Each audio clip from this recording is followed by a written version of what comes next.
Hello guys, welcome to the TET Pathshala by AN sir. आप सभी लोगों का बहुत बहुत स्वागत है। संस्कृत की प्रीवियस जो क्लास हुई थी उसमें आपको व्यंजन संधि की परिभाषा और उसके भेद के बारे में बताया था कि व्यंजन संधि स्वर और व्यंजन दोनों वर्णों के मेल होने से बनती है और इसके प्रमुख जो 8 भेद थे उनमें आपके 2 जो भेद थे ष्टुत्व संधि और ष्टुत्व संधि वो आपको कंप्लीट करा दिए गए थे। आज उसी के आगे जो 8 भेद हैं जो उनमें शेष रह गए हैं उनमें से 2 जस संधि और आपकी चर्त संधि आज कराई जाएगी। तो चलिए गाइस शुरू करते हैं। तो सबसे पहले 8 भेद पर नज़र डाल लेते हैं कि कौन कौन से थे। आपकी ष्टुत्व संधि इष्टो इष्टुना इष्टु और ष्टुत्व संधि इष्टुना इष्टु आपके 2 भेद ये जो है कंप्लीट करा दिए गए थे। इसमें क्या होता था मेनली कि सा और ता वर्ग अगर आता था तो उसका क्रमशः इसके बाद जो आता सा शा और आपका चा वर्ग आए तो इसमें सा और चा वर्ग हो जाता था। नीचे इसी प्रकार जो ष्टुत्व संधि थी उसमें सा और ता वर्ग प्रथम पद में आए और दूसरे पद में अगर शा और टा वर्ग आता था तो उसका शा और टा वर्ग हो जाता था। इसमें इतना ही था। और आज हम लोग जो पढ़ेंगे वो जस संधि और चर्त संधि पढ़ेंगे। तो चलिए सबसे पहले हम लोग जस संधि से शुरू करते हैं। जस संधि का जो सूत्र होता है वो झलाम जसवंते होता है। कहीं कहीं झलम में लिखा रहता है लेकिन झलाम जसवंते हैं, इसको झलाम ही पढ़ें तो ज़्यादा अच्छा है। इस संधि में प्रथम पद के अंत में वर्गों के प्रथम वर्ण आते था, अंत पद के शुरू में कोई स्वर या अन्य व्यंजन आता था। संधि करते समय प्रथम वर्ण को उसी वर्ग के तृतीय वर्ण में बदल देते हैं। किसकी प्रायोरिटी मिलती है? तृतीय वर्ण से मिलती है। इसको थोड़ा डिटेल में भी अब हम लोग और समझ लेंगे। कुछ एग्जाम्पल यहाँ दिए गए हैं, जैसे यहाँ पे दिक प्लस अंबर दिया गया है तो दिगंबर हो गया है। यहाँ पे उसी वर्ग का, जैसे का वर्ग का तृतीय वर्ण यहाँ पे क्या हो गया है? गा हो गया है। इसी प्रकार हमने दूसरा देखा कि यहाँ जो का वर्ग था यहाँ पे उसी का वर्ग का तीसरा वर्ण हो गया है। जस संधि में भी 2 भेद होते हैं, पूरा डिटेल में हम लोग पढ़ेंगे। जो पदांत और अपदांत जस संधि होती है उसको देख लेते हैं। तो सबसे पहले जो है पदांत जस संधि का, उसका जो सूत्र जो फॉर्मूला होता है वो झलाम जसवंते होता है। इसको आप इससे करेंगे तो अच्छा रहेगा, मतलब फॉर्मूला याद रखेंगे तो आपको मदद मिलेगी बहुत ज़्यादा, क्योंकि यहाँ प्रत्याहार जो फॉर्मूले के अंदर दिखाई देते हैं उन्हीं संबंधित वर्ण होते हैं। इसे समझने में आसानी रहती है। जैसे यहाँ झलाम जसवंते लिखा है तो सूत्र से अगर इसका एक लाइन में दिया जाए आंसर कि क्या होती है जस संधि, तो पदांत झल के स्थान पर जस का आदेश हो जाता है। अब तो ये बहुत सिंपल समझ में आ गया, लेकिन इसका मतलब क्या हुआ वो अभी समझ नहीं आया होगा। तो देखते हैं कि झल जो है, अब झल प्रत्याहार आपको जो पढ़ाए थे, आपने अगर वो वीडियो ना देखी हो तो देख ले, उससे समझने में आपको आसानी रहेगी कि झल एक प्रत्याहार होता है। उसके अंदर कौन कौन से वर्ण आते हैं? आपके वर्गों के वर्ग है जो आपका वर्ग के आपके यहाँ लिख दिए थे, पहला दूसरा तीसरा और चौथा। पहला दूसरा तीसरा और चौथा और ऊष्म वर्ण आते हैं। ऊष्म वर्ण का मतलब शा श स आपके आते हैं। तो देख लेते हैं, नीचे लिखा भी है कौन कौन से इसमें आए। प्रत्याहार से अगर देखा जाए तो किस सीरीज में आते हैं? जब गर्ध, जब गर्द, कप छटत, चट तकप और स आपके ये आपके ऊष्म वर्ण हो गए। तो इसमें कौन कौन से है? वर्गों के पहले दूसरे तीसरे चौथे और ऊष्म वर्ण। मतलब अगर हम लोग का वर्ग देखें तो का वर्ग में पहला दूसरा तीसरा चौथा कौन कौन सा होगा? का खा गा घा। ये इसी तरीके से चा वर्ग में भी आएगा, चा छा जा झा। इसी प्रकार आपका ता वर्ग पा वर्ग जो भी हैं आपके, इसमें पहले जो 4 वर्ण होते हैं वो और ऊष्म वर्ण आपके जो हैं सा सा, ये आपके झल प्रत्याहार के अंतर्गत होते हैं। तो क्या कहा गया? अगर झल प्रत्याहार आए तो उसकी जगह जो आदेश होता है, मतलब जो संधि करने के बाद जो चेंजमेंट होगा वो जस से होता है। जस क्या होता है? जस प्रत्याहार में आपके 5 वर्ण आते हैं। ज ब ग द वर्गों के ये तीसरे अक्षर होते हैं, मतलब वर्गों के तीसरे वर्ण होते हैं। जैसे कोई झल प्रत्याहार के अंतर्गत अगर कोई वर्ण आए तो उसका आदेश जो होगा उसी वर्ग का तीसरा अक्षर हो जाएगा। आपको नीचे टेबल दे देंगे अभी, जिससे और आसानी समझ में आपको आए। बिल्कुल भी कन्फ्यूजन मत रखिए। और जो प्रत्याहार ये हैं या प्रत्याहार से ही समझिए। संस्कृत में, हिंदी में जब संधि पढ़ते हैं तो इतनी प्रत्याहार की आवश्यकता नहीं होती है, लेकिन यहाँ पर संस्कृत में आपको प्रत्याहार जितने अच्छे से आप कर पाएँ उतने आपके लिए आसानी रहेगी, क्योंकि प्रत्याहार से भी क्वेश्चन आते हैं और संधि के फॉर्मूले से भी पूछ सकता है। इसके अंतर्गत कौन कौन से वर्ण आएंगे, झल के अंतर्गत पूछ लेगा, का, खा और लास्ट का 5वां वर्ड भी रख सकता है, तो आपको कन्फ्यूजन हो जाएगी। तो इसलिए आपको ये भी याद रखना बहुत ज़रूरी होता है, इसलिए पूरे फॉर्मूले से समझा रहे हैं आपको। तो जस जो होता है वो वर्गों का तीसरा अक्षर हो जाता है। आप देख रहे हैं यहाँ पे हर वर्ग का यहाँ तीसरा अक्षर दिया गया है। ये आपका कावर का हो गया, ये चावर का हो गया, ऐसे तक करके आपका पावर का और तावर का और ये आपका टावर का, सभी का जो तीसरा अक्षर है वो जस में आता है। तो देख लेते हैं किस प्रकार आदेश होता है। ये चार्ट से और आसानी समझ में आ जाएगा आपको कि अगर देखिए पद पद जो पहला मतलब जो शब्द होता है उसके अंत में अगर झल वर्ण आया, झल वर्ण का मतलब है झल प्रत्याहार के अंतर्गत जो वर्ण आया कोई, जैसे चा, छा, जा, झा और शा है, इसका जो आदेश होगा इसका तीसरे वर्ण में होगा, मतलब किसमें, जा में हो जाएगा। ठीक है, देख लीजिएगा कि शा किस में रहता है, सा किस में रहता है और शा किस में रहता है और हा किस में रहता है, क्योंकि ये भी बहुत ज़रूरी, क्योंकि उस व्यंजन भी आदेश आपका जस में होता है। बाकी पा, फा, बा, भा ये आपका आया, तो इसका क्या तीसरा वर्ण क्या होगा, बा होगा, तो इसका यहाँ बा में आदेश हो गया। का, खा, गा, घा और हा यहाँ पे उस व्यंजन और ले लिया गया है, और तो इसका किस में आदेश होता है, गा, तीसरा वर्ण का, खा, गा आपका होता है, तो गा में आदेश हो गया। इसी प्रकार ये टावर का जो चार आपके थे, इसमें किस में होगा तीसरा वर्ण, आपका डा होगा, और यहाँ पे एक उस व्यंजन भी है तो शा, इसका भी आपका डा में आदेश हो गया। ता, था, दा और ता, था, दा, धा और सा यहाँ पे है एक उस व्यंजन है, बाकी 4 वर्ण है ता वर्ग के अंतर्गत, तो इसका दा में हो गया है आदेश, मतलब ये चेंज जो होगा वो आपका दा हो जाएगा। तो अब तक आपको समझ में आ गया होगा, सिंपल सा सीधा सीधा यहाँ पे दिया है कि चावर का जो तीसरा अक्षर होगा उसमें कन्वर्ट हो जाएगी, इसमें पावर का हो जाएगा, इसमें कावर का, टावर का, तावर का। अब जो उस व्यंजन है वो देख लीजिएगा आप लोग, सा का जो है वो जा में आदेश होगा, हा का जो है वो गा में आदेश हुआ है, शा का है जो है डा में हुआ है और सा का यहाँ दा में हुआ है। ठीक है, अब एग्जाम्पल्स हम लोग देख लेते हैं इसी को। तो एक नोटिस यहाँ पे और दिया गया कि झल प्रत्याहार के बाद अगर कोई अच हो, अच वर्ण पता है ना जिसमें सभी स्वर आते हैं, या हल हो, कोई व्यंजन हो या कोई वर्ण हो या ना हो, तो भी आपका जस आदेश ही होगा, मतलब वर्ग का तीसरा अक्षर ही उसके बाद आएगा। ठीक है, लेकिन प्रमुखता जो बताया गया है कि अगर इसके बाद जस आए तो और अच्छा है, तो उसका आपको आसानी समझ में आ जाएगा कि तीसरा ना भी हो, अगर आप शुरुआत में देख रहे हैं कि झल है तो उसका जस ही आदेश हो जाता है, इसलिए इसमें प्रॉब्लम नहीं होती ज़्यादा। तो जस संधि जैसे आपको बताया था कि इसके 2 पार्ट होते हैं, पदांत और अपदांत। पदांत अभी आपने देख लिया कि पदांत झलाम जस जसी वाला, और देखेंगे हम लोग अभी झलाम जसवंते वाला देखा था हम लोगों ने, ये आपका पदांत हो गया। तो पदांत कुछ उदाहरण यहाँ पे दिए गए हैं वो देख लेते हैं, जैसे अच प्लस अंता। तो आपने देखा कि अच आया है, ये तो मतलब चा जो आ गया वो आपको बताया था कि हर प्रत्येक वर्ग का पहला, दूसरा, तीसरा, चौथा, तो ये तो चा वर्ग में पहला ही वर्ण आ गया, और इसके बाद आप देख रहे हैं कि अच का आया है, तो कोई भी हो इसके बाद, लेकिन यहाँ पे झल प्रत्याहार आ गया है तो इसका आदेश इसके तीसरे वर्ण पे हो जाएगा, इसलिए यहाँ पे इसका जा आदेश होके ये अजंता हो गया है। इसी प्रकार का है, का तीसरा वर्ण क्या होगा, का, खा, गा, तो यहाँ पे गा आदेश हुआ और संधि हो गई, वागी सा हो गया। ठीक है, और एग्जाम्पल देख लेते हैं इसके थोड़े, जैसे सट प्लस आन यहाँ दिया है, आपने देखा टा, ये तो झल प्रत्याहार के अंतर्गत आया, पहले ही वर्ण आया तो टा, ठा, डा, तीसरा आदेश जो होगा वो डा में हो जाएगा आपका, और आनना सडानना हो गया। इसी प्रकार दिग प्लस अम्बरा, का, खा, गा में आदेश हो गया। एतत मुरारी में ता का दा में आदेश हो गया, और सुप, तो यहाँ पा वर्ग था, पा वर्ग का तीसरा पा, फा, बा में होता है, तो यहाँ पे सुबीसा हो गया। जगत ईसा में इसी प्रकार ता, था, दा में आदेश हुआ, और वाक में का, खा, गा में आदेश हुआ, तो यहाँ वागत्र बन गया आपका, यहाँ जगदीशा बन गया।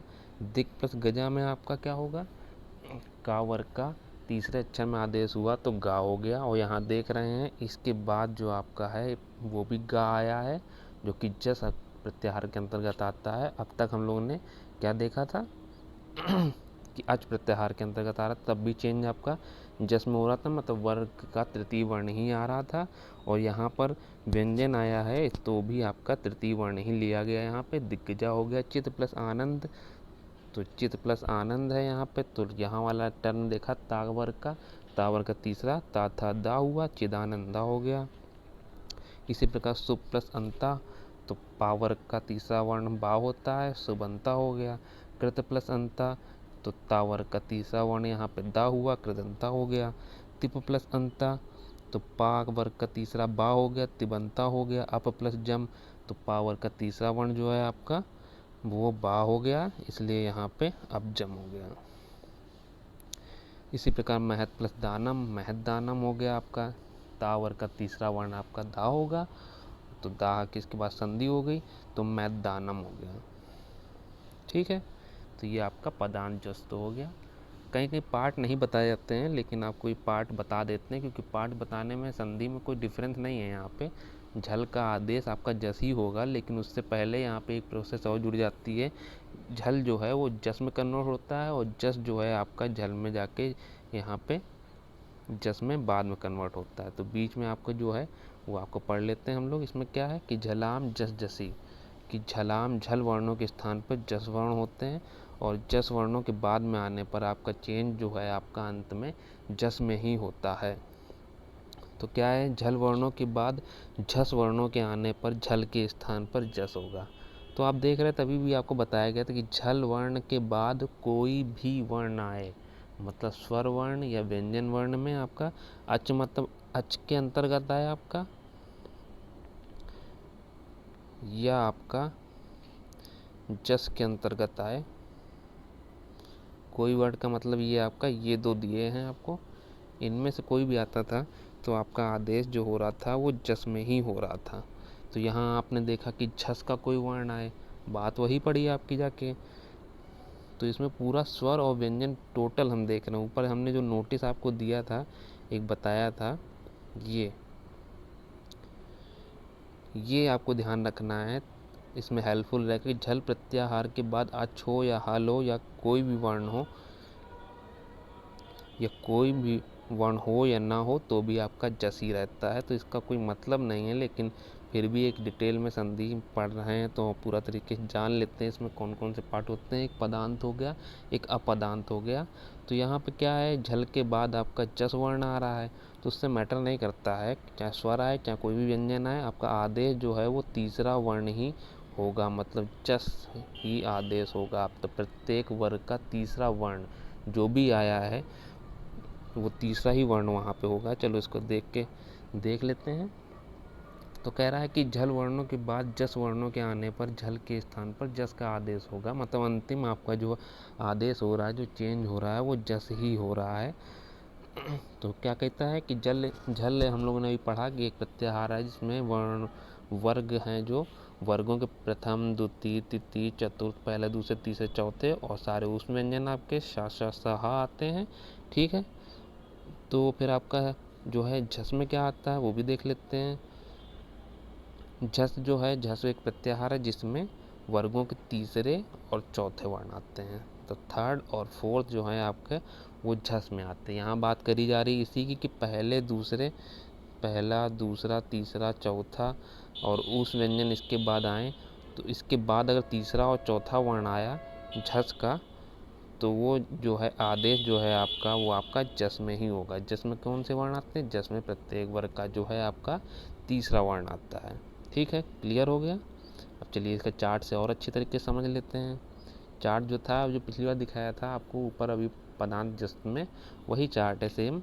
जल का आदेश तो जस में ही होना है ना, जैसा है या स्वर वर्ण है या फिर कोई व्यंजन वर्ण है। तो यहाँ का खा गा घा हा, तो आपका गा आदेश हो गया। बस हा सा श और सा ये आपको नोट कर लीजिए, इसमें अच्छे से समझ लीजिए आप कि कौन सा आदेश हो रहा है। बाकी तो आप समझिए गए हैं कि तीसरा ही होगा, लेकिन हा वगैरह में कंफ्यूज मत होइएगा कौन सा लाया जाए यहाँ पे। तो हा का यहाँ गा हो जाता है, चा का यहाँ जा, चा वर्ग वाला, इसके बाद शा का यहाँ जा हो जाता है, शा का डा हो जाता है, और सा का यहाँ दा हो जाता है। ठीक है, आदेश बाकी सेम वैसे ही है जैसे आपको अभी बताया था पदांत में, सेम अब पदांत में भी रहेगा, कोई चेंजमेंट नहीं आया। बस झल के बाद यहाँ जस वर्णों की और बात कर दी गई है बीच में। बाकी नोट में जो आपको बताया था वो इसका मेन पॉइंट कि झल के बाद कोई वर्ण आए, कोई भी वर्ण आए, ध्यान सुनिएगा, कोई भी वर्ण आए आदेश आपका जस में ही होगा।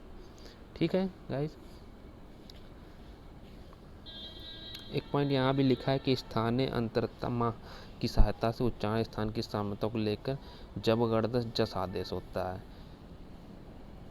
जो स्थान में अंतर वाला जो फॉर्मूला यहाँ पे बताया गया है, इसकी सहायता से उच्चारण स्थान की साम्यता को लेकर जब गणदस आदेश ये जो होता है, जैसे आपको पढ़ा अच प्लस अंता था, तो यहाँ पे आदेश जब करने के बाद जो उच्चारण होना चाहिए अचंता, तो आपका सामान्य रूप से भी जा ही निकल रहा है, देख रहे होंगे। वही इसमें बताया गया कि नेचुरली जो चेंजमेंट होता है वो उच्चारण भी देखा जाता है इसमें। तो इसके कुछ एग्जाम्पल हम लोग देख लेते हैं, सेम वैसे एग्जाम्पल हैं, कोई भी दिक्कत की बात नहीं है, आप लोग देख लीजिए। क्रुद्ध प्लस धा, तो आपने देखा है ता था दा, धा मतलब तावर का था, तो इसका तीसरा वर्ण यहाँ हो गया, तीसरा वर्ण दा होगा यहाँ पे, तो क्रुद्धा हो गया। इसी प्रकार यहाँ पे फिर धा लिखा था, तो इसका दा में चेंजमेंट होके ये शुद्धा हो गया। युद्ध वाला था युद्ध, तो इसका दा में चेंजमेंट होके युद्धा हो गया। लब वाला था, तो ये पाफा बा भा पावर वाला में आया, तो इसका बा तीसरा वर्ण होता है, तो लब्धा हो गया। दुह धम, तो यहाँ पे दुह जो है आपको बताया था, ये जो है उस व्यंजन का जो चेंजमेंट हो रहा है ये ध्यान रखिएगा। दुह धम, तो यहाँ पे गा में चेंजमेंट हो गया, दुग्धम हो गया। ठीक, पहले ही वर्ण के अनुसार चेंजमेंट करिएगा गाइस, दूसरे वर्ण पे ध्यान मत दीजिएगा। जस संधि में क्या आ रहा है बस आप देख लीजिएगा, चेंजमेंट तो पहले ही वर्ण के अनुसार होना है यहाँ पे। तो आपको बताया था का वर्ग का तीसरा वर्ण और हा, इसका चेंजमेंट गा में ही होता है, तो यहाँ दुग्धम हो गया। इसी प्रकार से यहाँ धा का दा में चेंज होकर वृद्धि हो गया है। यहाँ रुणद्धि, तो यहाँ पे दा चेंज होके आपका रुणद्धि हो गया। बोध प्लस धा, यहाँ पे बोधा हो गया आपका, दा में चेंज होके। ठीक है गाइस, तो ये संधि आपकी पूरी तरह से कंप्लीट हुई। जस संधि आपके दो पार्ट आपको बताया गया, इसमें पदांत और अपदांत होते हैं। झलाम जसवंते पदांत का बताया था, झलाम जसजसी आपका अपदांत का बताया है। दोनों में बहुत ही जरा सा डिफरेंस है कि झलाम जसजसी में झल के बाद जस वर्ण आएंगे तो उसका जस आदेश हो जाता है, और उसमें पहले वाले जो पदांत बताया था उसमें झल के बाद जस आ रहा हो तो उसका जस में रहता है। और मेन पॉइंट ये है कि झल वर्ण के बाद कोई भी वर्ण आए, स्वर आए, व्यंजन आए, आपका जस ही रहेगा, मतलब प्रत्येक वर्ग का तीसरा वर्ण हो जाएगा, जो भी पहले वाले वर्ण में आया हो उसका तीसरा वर्ण वर्ग का। ठीक है गाइस, तो ये कंप्लीट हुआ। अब हम लोग आगे बढ़ते हैं। आगे आपकी आती है चर्त संधि। चर्त संधि की परिभाषा हम लोग देख लेते हैं क्या है। कहता है यदि पूर्व पद के अंत में हल झल अभी आपने पढ़ा कौन कौन से झल में वर्ण आते थे आपके, वर्ग के प्रथम द्वितीय तृतीय चतुर्थ, और शा शा सा हा वर्ण आता है। यहाँ पे हाँ भी लिख सकते हैं, इसमें चल संधि में ज़्यादा यूज नहीं होता है हाँ का, इसलिए यहाँ हाँ लिया नहीं गया इसमें। ठीक है, तो झल में आपके पहले दूसरे तीसरे चौथे और उस व्यंजन आते हैं। और उत्तर पद के प्रारंभ में खर प्रत्याहार में क्या आता है वो देख लीजिए, वर्ग के प्रथम द्वितीय और शा वर्ण आते हो तो पूर्व पद के अंत वाला वर्ण अपने ही वर्ग के प्रथम वर्ण में चर्म परिवर्तित हो जाती है। जैसे आप देख रहे थे कि ऊपर अभी जस संधि में हम लोग देखा था कि जो चेंजमेंट होने के बाद जो प्रियोरिटी दी जाती थी वर्गों के तृतीय वर्ण को दी जाती थी प्रत्येक वर्ग की, और चर्त में क्या होता है प्रत्येक वर्ग के प्रथम वर्ण को यहाँ प्रियोरिटी दी जाती है। यहाँ पर प्रथम वर्ण को आपको प्रियोरिटी मिलेगी, मतलब आगे कोई भी झल का वर्ण अगर आया इसके बाद अगर चर का मतलब प्रथम वर्ण आया कोई अपने वर्ण का और इसके बाद उस व्यंजन, तो उसी में कन्वर्ट हो जाता है। आपको अच्छे से भी समझा दिया जाएगा, देख लीजिए एग्जाम्पल्स और चार्ट से। तो पूर्व पद के अंत में जो आदेश होता है वो देख लीजिए कि झल आया का खा गा घा, तो स्थान पर आपका प्रथम वर्ण ही आया। ये देखिए सारे प्रथम वर्ण हैं यहाँ पर, पूरा जस्त का यहाँ पे उल्टा है, उसमें तृतीय वर्ण आ रहा था, इसमें प्रथम वर्ण में चेंजमेंट होता है। का ख ग घ के स्थान पर का हो गया है, चा छा जा झा के स्थान पर चा हो गया, टाठा डा डा के स्थान पर टा हो गया है, ताथा दादा के स्थान पर ता, और पापा बाबा माँ यहाँ माँ नहीं होता है, सॉरी, तो यहाँ पर आपका पा हो गया है, पापा बाबा। ठीक है गाइस, तो देख लेते हैं आगे। झल प्रत्याहार की हम लोग बात करी थी कि झल आए, इसके बाद आपका जो खरीचा मतलब खर आता है चौथम संधि में, तो चेंजमेंट आपका खर में हो जाता है। झल आप अभी देख चुके थे, इसमें डिटेल में बताने की जरूरत नहीं रह गई है।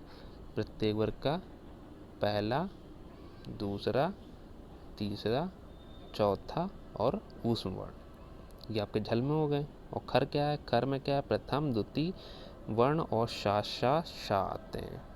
ठीक है, शा और सा आते हैं, ये आपका खर हो गया। इसके बाद ये आए तो चेंजमेंट जो होता है आपका खर में ही हो जाता है। ठीक है, खरीचा सूत्र का संपूर्ण अर्थ करने के लिए झलाम और चर की अनुवृत्ति होती है। अनुवृत्ति मतलब इसका दोहरा होकर आपका ये खर प्रत्याहार के अंतर्गत चेंजमेंट हो जाता है। तो क्या है आपका चार्ट से ही समझ लीजिए, का खा गा घा आया तो आपका किस में आदेश हो गया, का में। ये यहाँ पे आपको 4 स्थान भी दे दिए गए हैं, और पर वर्ण में आपको मतलब क्या आता है वो दिया गया है कि पहला दूसरा वर्ण आ रहा है, और उसके बाद आपका शाह आता है। ठीक है गाइस, तो यहाँ का वर्ग का जो है का में आदेश हो जाता है। चा वर्ग का जो है चा छा जा झा में आपका चा का आदेश हुआ, टाठा डाडा का टा में आदेश हुआ, ताथा दादा का ता में, पापा बाबा पा में आदेश हो जाता है। बाकी शा जो हा है आपका, हा तो इसमें ज़्यादा आता नहीं फिलहाल, तो जो का शा और सा है आपका वो सेम ही आदेश रहता है, क्योंकि ये खर के अंतर्गत ही वर्ण आते हैं।